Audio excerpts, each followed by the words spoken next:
Dubai 103.8 and Talking of Books with thanks to McGroody's. And welcome back to Talking of Books. And before we move on to our category of the week, books featuring strong women and keeping with hand-me-down law, Isabel, we've got some about another local news. Yes, another very strong woman, so she fits in very well in this little segment. Becky Gillespie, who's got an MPhil and PGCE, is going to be giving a class called broadly called Exploring Literature, starting on the 12th of October, which is actually the day of the Booker Prize winner announcement, on Tuesday, 9:30 to 11:30, and it's the art of fiction, how do writers achieve their effects, hook us in, keep us reading. Then It's Not the End of the World, quirky short stories by Kate Atkinson, magic realism. They're magic, but are they for real? And so this is, I think, will appeal to anyone who enjoys reading but wants to perhaps bring a bit more critical or analytical skills to the process and thereby get more enjoyment. I mean, Becky is a regular on Talking of Books, and she is fascinating when she talks about books for us. So do get in touch with Becky. It's b.kilsby, Kilsby, at emirates.net.ae, or if you contact McGroody's head office, I'm sure they will have details, or it's probably on the website as well. So that's a new class for readers who want to get below the surface, exploring literature. And hello, Becky, if you're listening, I hope I got all the details right. If not, text in. Just on the... And you say it's starting on the 12th? It's starting on the 12th, 2 hours. It's a course, I think it's every week, and I think it's a course of 6 or 7. It's a series of 6 or 7 that you can sort of just get deeper and deeper. Obviously very much aimed at the non-working person. Am I politically incorrect to call her a domestic executive? Just person, I think is fine, and or people who work, who are self-employed and can suit themselves. But I think depending on the popularity and the sort of response that Becky gets, she'll probably think about doing one that would suit working people too. Well, I can only agree that we hear the quality of Becky's analysis on our program, and that course itself would give you more of it. So I think anybody who signs up to a treat. Yes, absolutely. Yes, I mean, would I have more hours in the day? That's all I can say at the moment, but I don't, sadly. But I promise myself one day. We're coming on to strong women, our genre of the week, following on from Ines, the main character in Hand-Me-Down World, and I've got Steph Penny's The Tenderness of Wolves that won the Costa Book of the Year 2006, and it was reviewed on Talking of Books, and we all loved it. It's a fantastic book. It's set in Canada, and as winter tightens its grip on the isolated settlement of Dove River, a woman steels herself for the journey of a lifetime. A man has been brutally murdered, and his 70-year-old son, 17, not 70, so has disappeared. The violence has reopened old wounds and inflamed deep-running tensions in the frontier township. Some want to solve the crime, others seek only to exploit it.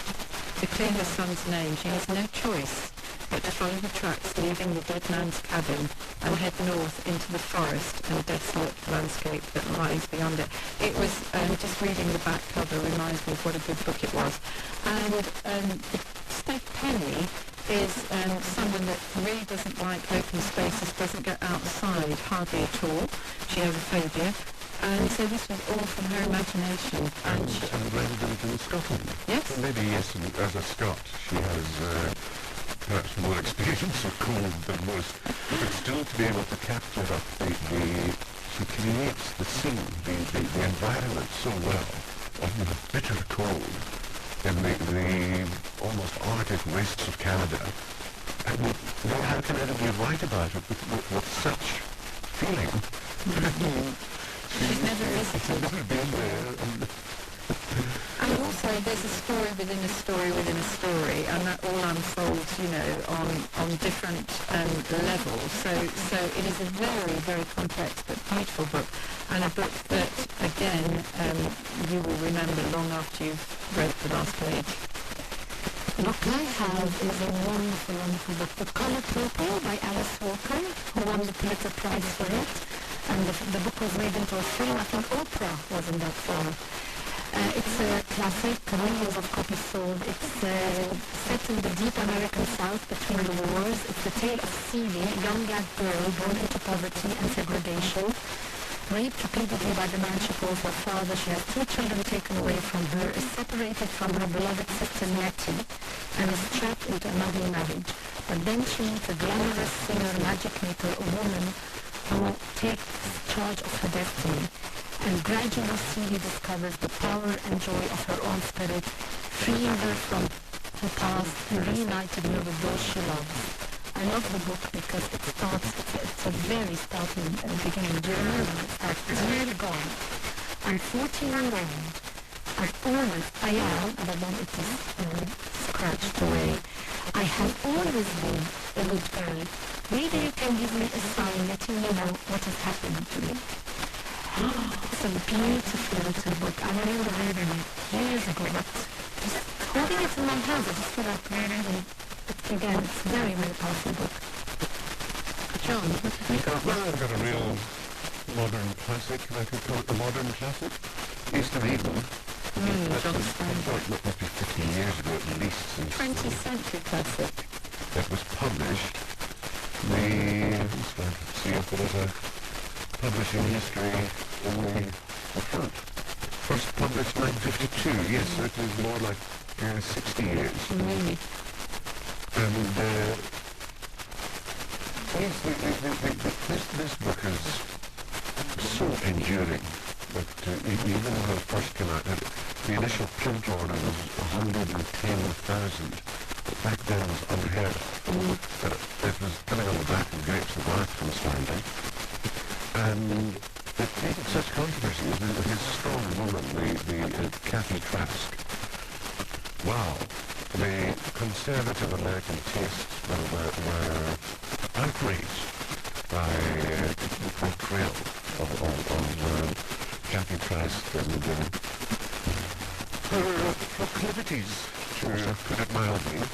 And to this day, I think that although societal attitudes have changed, that her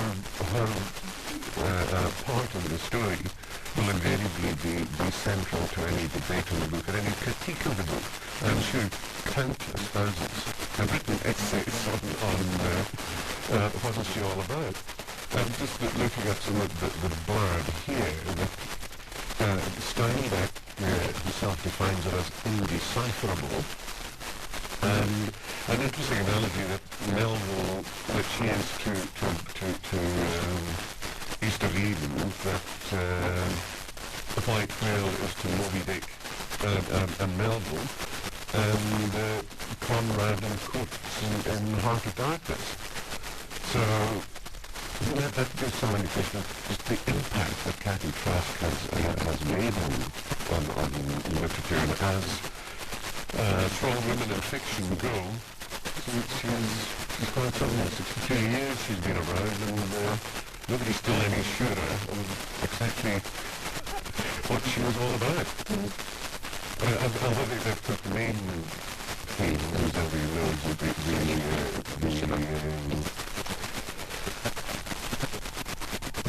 the parallel, the analogy with Cain and Abel of the biblical story. So that would be kind of as the main theme of the East of Eden. And at the same time of identity, who are you? Where do you draw your influences from?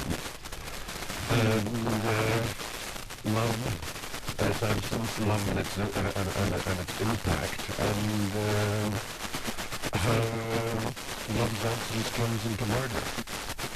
So they could stumble apart on the East of Eden. And enduringly, and will continue to do so.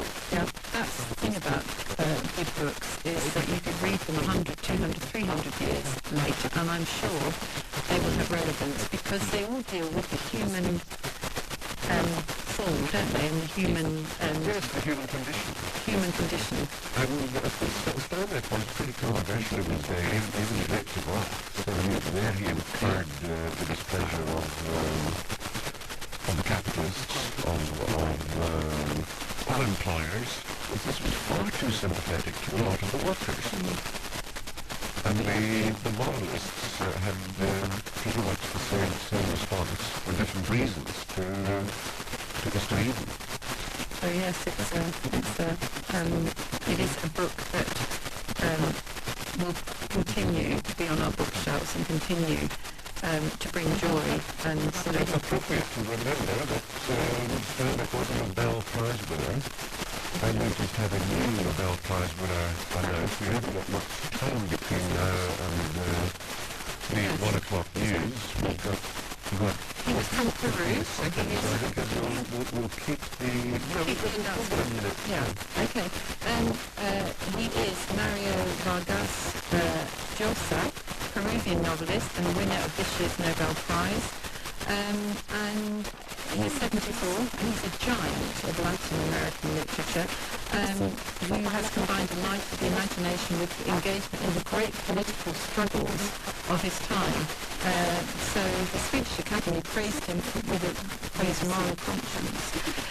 But he had an ongoing battle, didn't he, with another, was he the Bolivian or another? Oh, Garcia, yeah. Marquez, him and they had fisticuffs. Totally. I love Marquez. Yeah. What were they fighting about? They were best friends and then they fell out and it became, as often with best friends, they were sworn enemies. But they'd made it up again. At long last, they'd made it up again. There's also a claim that he eloped with his aunt. Very interesting. That is a newest Nobel Prize winner, and a good point is the 1 o'clock news. It will be back after that with champion Hani Soubra and another hour of talking of books. The latest bestsellers, poetry, and all the news and views from the world of books. It's Talking of Books.